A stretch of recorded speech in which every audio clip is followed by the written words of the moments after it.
Hello students, let us see the science first lesson, that is laws of motion. Now what is motion?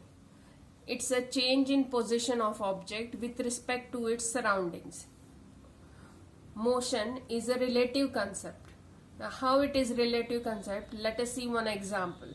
If you consider the passengers which are traveling in a train, those who are sitting nearby, they will say that we are at rest, though the train is in motion. But a person who is standing on the platform and if he is looking at the passengers in the train, he will say that they are in motion, they are not stationary. So in this way, motion is a relative concept. Now let us see what is distance and displacement. Distance is the actual path followed by the body.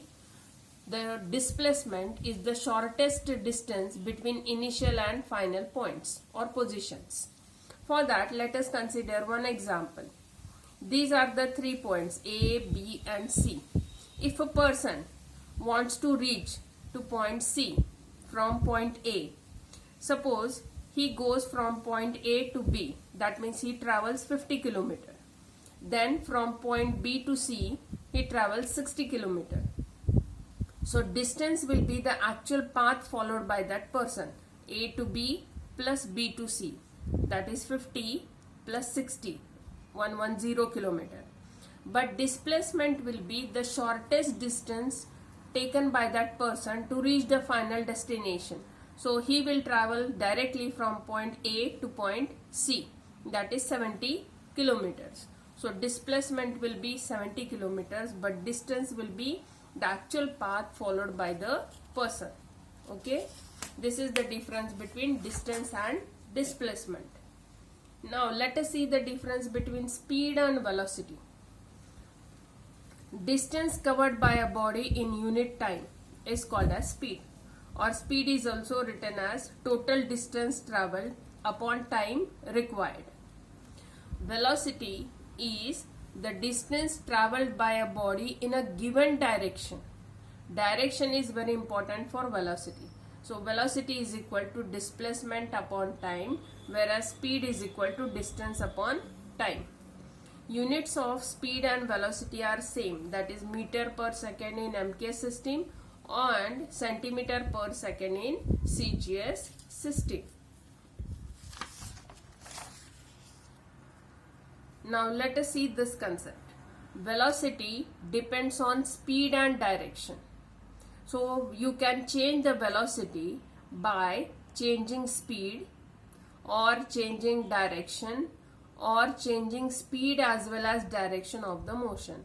By these 3 ways you can change the velocity of an vehicle or an object. The first scientist to measure speed was Galileo. The speed of sound in dry air is 343.2 meter per second, while the speed of light is 3 into 10 raised to 8 meter per second. Again, the speed of revolution of Earth around the Sun is 29,770 meter per second. These are some of the extra information given in your textbook. Now, let us consider what is uniform linear motion and non-uniform linear motion. Linear means the motion which is in straight line is called as a linear motion. Uniform linear motion means an object covers equal distance in equal intervals of time. Example, if you consider a vehicle which is moving on a very smooth road, so it will cover equal distance in equal intervals of time. Non-uniform linear motion means an object covers unequal distance in equal intervals of time. Example, vehicle in a heavy traffic. It may cover unequal distances in equal intervals of time because every now and then you have to apply the brakes. So the speed of the vehicle will decrease. Now let us consider next part, that is acceleration. Rate of change of velocity is acceleration. Now acceleration formula is change in velocity upon time.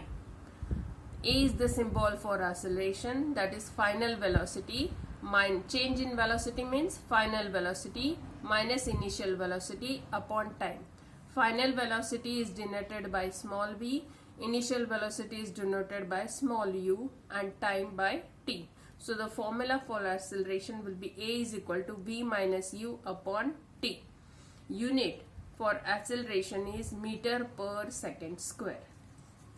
Okay. Now, what is uniform acceleration?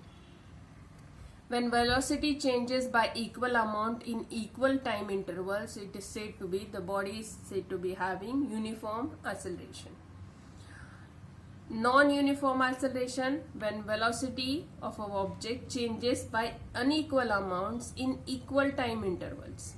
So, we consider that to be non-uniform acceleration. Now, there are three types of accelerations: positive, negative, and zero. If velocity of the object increases, then it is said to be positive acceleration. Example, ball falling downwards. Here it falls due to the gravitational force of earth, so the velocity of the falling ball goes on increasing. So we consider it to be having positive acceleration.